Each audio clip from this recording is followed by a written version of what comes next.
መምጣት፣ መሄድ፣ መብላት፣ መጠጣት የመሳሰሉትን በዕለት ተዕለት ልንጠቀማቸው የምንችላቸውን የእንግሊዝኛ ቃላት በዛሬው ቪዲዮ ትማሩና ከዛ በኋላ ቢያንስ ስለነዛ ጉዳይ በቀላሉ በእንግሊዝኛ ሀሳባችሁን መግለጽ ትችላላችሁ። ስለዚህ ዛሬ ኢሴንሻል ወይም ደግሞ አስፈላጊ ጠቃሚ የምንላቸው በየዕለት ተዕለት የምንጠቀማቸው የእንግሊዝኛ ቃላት የቶቹ የሆኑ በቅድሚያ የምንመለከተው ስክሪናችን ላይ ያለውን ነው። አይ እኔ ማለት ነው።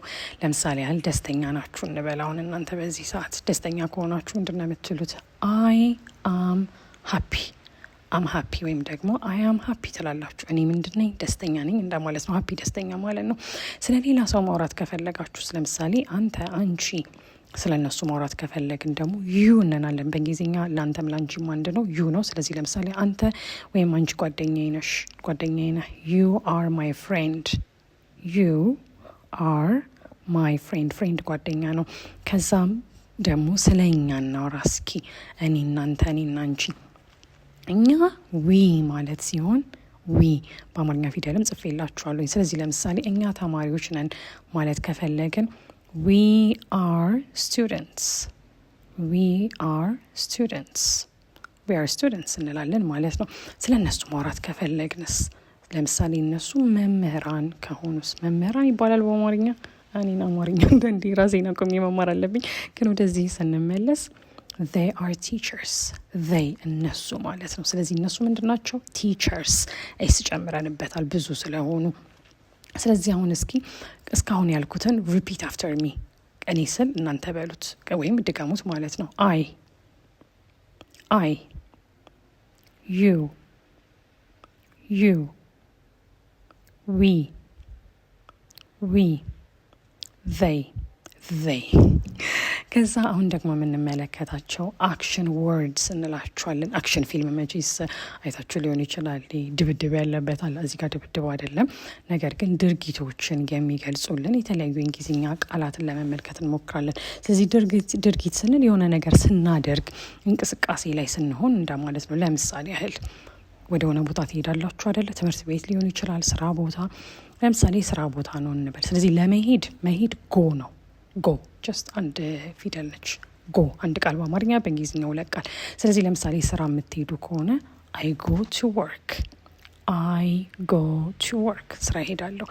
መምጣት እስከሆነ ለምሳሌ የሆነ ሰው ና ሌላችሁ ይችላል፣ ወይም ነይ ሌላችሁ ይችላል። ካም መምጣት ነው። ስለዚህ ሰዎች ለምሳሌ ወዲህ ነይ ለማለት ካም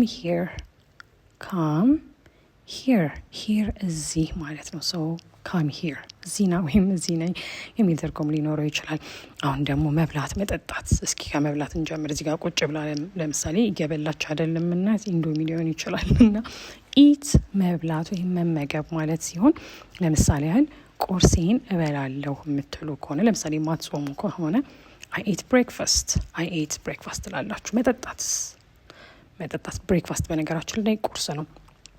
I drink water። ድሪንክ ማድረግ ማለት መጠጣት ነው። ስለዚህ ምንድን ነው የምጠጡት? I drink water፣ ውሃ ነው የምጠጡት። ሻይ ከሆነስ I drink tea። በዚህን ጊዜ ግን ውሃ ነው እየጠጣች የምናያት። አልቧት አልሮጣ ይሆናል። she drinks water።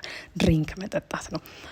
ከዛ ወርክ ቅደም አይተናል። ለምሳሌ አይ ጎ ቱ ወርክ አይተን አልነበረም? ወርክ ማለት ስራ ነው። ስለዚህ በየዕለቱ ስራ የምትሰሩ ከሆነ ስራችሁ የተለያዩ ሊሆኑ ይችላል። እዚህ ቢሮ ቁጭ ብላለች፣ ሁላችንም ቢሮ አንቀመጥም። ስለዚህ ለምሳሌ አይ ወርክ ኤቭሪ ዴይ፣ በየዕለቱ ሰራለሁ። አይ ወርክ ሰራለሁ ማለት ነው። ስተዲ ማጥናት፣ ቁጭ ብላችሁ ፈተና ሊኖርባችሁ ይችላል። ፈተና ከሌለባችሁ ደግሞ እንግሊዝኛ ቋንቋ ክህሎታችሁን ለማዳበር ዩ ሜይ ስተዲ ልታጠኑ ትችላላችሁ። ስለዚህ አይ ስተዲ ኢንግሊሽ። እኔ ምን አደርጋለሁ? አይ መጀመሪያ ያናት ቃል ናት። አይ ስተዲ አጠናለሁ። ምን? ኢንግሊሽ፣ እንግሊዝኛ። ከዛ አሁን እስኪ እንለማመድ አንድ ላይ። እኔ ስል እናንተ ከኔ ቀጥሎ በሉ። ጎ ካም ኢት ድሪንክ ወርክ ስተዲ።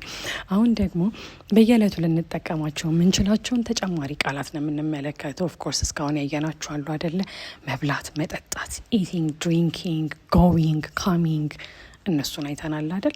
አሁን ደግሞ በተጨማሪ በየዕለቱ ልንጠቀማቸው የምንችላቸው የተለያዩ የእንግሊዝኛ ቃላት ምን ይመስላሉ ወይም የትኞቹ ናቸው?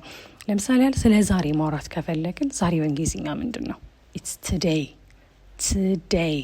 ቱዴይም እንለዋለን። ዋናው ሀሳባችንን መግለጻችን ነው። ስለዚህ ለምሳሌ ቱዴይ ኢዝ አ ጉድ ዴይ፣ ዛሬ ጥሩ ቀን ነው። ነገስ ቱሞሮ ነገ፣ ሲዩ ቱሞሮ ነገ እንገናኛለን እንደማለት ነው። ስለዚህ ቱዴይ እና ቱሞሮን አየን። ጠዋትና ማታ ስለዛ ማውራት ከፈለግንስ ሞርኒንግ ጠዋት ማለት ሲሆን ሰዎች እንደምን አደራችሁ ለማለት እንደምን አደርክ፣ እንደምን አደርሽ፣ ጉድ ሞርኒንግ ለሁሉም ይሆናል። ለአንድ፣ ለሁለት፣ ለሴት፣ ለወንድ። ናይት ምሽት ማለት ሲሆን ደህና ደር፣ ደህና ደሪ፣ ደህና ደሩ፣ ጉድ ናይት እንላለን። ጉድ ናይት ደህና ደሩ ማለት ነው። ከዛ ለምሳሌ ጊዜ ካላችሁ ያ ጊዜ ታይም ማለት ሲሆን ትርጉሙ ታይም ጊዜ ማለት ነው በእንግሊዝኛ። ለምሳሌ ጊዜ ካላችሁ አይ ሃቭ ታይም ትላላችሁ፣ ጊዜ አለኝ እንደማለት ነው። ስለዚህ ዱ ዩ ሃቭ ታይም፣ ጊዜ አላችሁ፣ ጊዜ አለ፣ ጊዜ አለሽ። በዛን ጊዜ አይ ሃቭ ታይም ካላችሁ ጊዜ አለኝ ማለታችሁ ነው። ስለዚህ ታይምን ተመልክተናል። ይሄ ሳይታሰብ የተደገመ ነው። ስለዚህ ለምሳሌ ዱ ዩ ጋይስ ሃቭ ታይም፣ ለምሳሌ እኔ አይ ሜድ ታይም ማለት ይችላል። አይ ካን ሜክ ታይም ኢን ሪያሊቲ ግን ጊዜ አበጀሁለት እንደማለት ነው ለሆነ ነገር። ለምሳሌ ቪዲዮ ለመስራት አይ ሜድ ታይም ኦር አይ ፕላንድ ፎር ኢት፣ ፕላን አረኩኝ። አሁን ደግሞ ኮንቨርሴሽን ወይም ደግሞ ንግግርን ለማካሄድ የሚጠቅሙን ለመነጋገር የሚጠቅሙን እንግሊዝኛ ቃላትን ለመመልከት እንሞክራለን። ኦፍኮርስ እስካሁን ጉድ ሞርኒንግ፣ እንደምን አደርክ፣ ጉድ ናይት፣ ደህና ደሪ እነሱን ተመልክተናል አይደል? ናይት ምሽት ነው እንደዚህ ብያችሁ። ጎ፣ ካም፣ ና፣ ሂድ ወዘተረፈ። ኮንቨርሴሽን ተጨማሪ እንመለከታለን። ስለዚህ ለምሳሌ የሆነ ነገር ስንጠየቅ የስ ካለን አዎ ማለታችን ነው። ኖ አይ እንደማለት ነው፣ ወይም እምቢ ለማለት ይረዳናል። ኖ ፕሊዝ እባክህ ወይም እባክሽ እንደማለት ነው። 18ኛ ቃላችን ቴንክ ዩ አመሰግናለሁ፣ ሶሪ ይቅርታ፣ ሶሪ ይቅርታ። ከዛ ተጨማሪ ደግሞ እንመልከት። ጉድ ጥሩ መልካም ማለት ሲሆን ባድ መጥፎ፣ ፍሬንድ ጓደኛ፣ ፋሚሊ ወይም ፋሚሊ ቤተሰብ። ኢንግሊሽ ቅድም ያየነው ምንድን ነው? እንግሊዝኛ ማለት ነው። ስለዚህ ጉድ ባድ ፍሬንድ ፋሚሊ ኢንግሊሽ እነዚህ እናያለን። እስኪ እንለማመድ። የመጨረሻ ቴንክ ዩ አመሰግናለሁ፣ ዩር ዌልካም ምንም አይደል እንደማለት ነው። ዩር ዌልካም ካላችሁ ሰው አመሰግናለሁ ስትሉት ምንም አይደል ግድ የለም እንደማለት ነው። ሶስተኛው ፕሊዝ ሄልፕ ሚ ይላል። እባክህ እርዳኝ ወይም እባክሽ እርጅኝ እንደማለት ነው፣ እርዳታ አስፈልጓችሁ ከሆነ። ስለዚህ አሁን እነዚህን ቃላት ተመልክተናል አይደል? ስለዚህ ሚኒ ኮንቨርሴሽን ወይም ጥቂት የንግግር አረፍተ ነገሮችን ለመመልከት እንሞክራለን። አጭር ናቸው የሚሆኑት፣ ግን ቢያንስ ከዚህ ቪዲዮ የሆነ ነገር ይዛችሁ መውጣት ስላለባችሁ ምን አይነት ንግግሮችን ማካሄድ እንችላለን? ቀለል ያሉ ለምሳሌ ጉድ ሞርኒንግ እንላለን። አሁን የተመለከትነው አይደል? እንደምን አደርክ፣ ጉድ ሞርኒንግ እንደምን አደርክ። ስለዚህ እነዚህ ሁለት ሰዎች ናቸው፣ ቀይና ሰማያዊ ሰው። ሁለቱም ጉድ ሞርኒንግ ተባባሉ። ከዛ ሀው አር ዩ አለው ሶስተኛው መስመር ቀዩ ሰው። ሀው አር ዩ ሲለው አም ጉድ ቴንክ ዩ ደህና ነኝ አመሰግናለሁ። ዱ ዩ ስተዲ እንግሊሽ? የስ አይ ስተዲ እንግሊሽ በማለት መለሰለት። ወደኋላ መልሱት ትንሽ ስለፈጠነብኝ። ስለዚህ አሁን ዛሬ ያያችኋቸው የተወሰኑ ቃላት አሉ አይደል? ከነዛ ቃላት 10ሩን መርጣችሁ የራሳችሁን አረፍተ ነገር መስርቱ። ለምሳሌ አይ ስተዲ እንግሊሽ፣ እንግሊሽ አጠናለሁ። ቱዴይ ኢዝ አ ጉድ ዴይ፣ ዛሬ መልካም ቀን ነው። ቴንክ ዩ ማይ ፍሬንድ፣ አመሰግናለሁ ጓድ ወይም ባልንጀራዬ እንደማለት ነው። ስለዚህ በዚህ ቪዲዮ 25 የሚደርሱ ዋና ወይም አስፈላጊ እንግሊዝኛ ቃላትን ተምረናል። እነዚህን ቃላት በመጠቀም እስኪ የራሳችሁን አረፍተ ነገር ለመስራት ሞክሩ።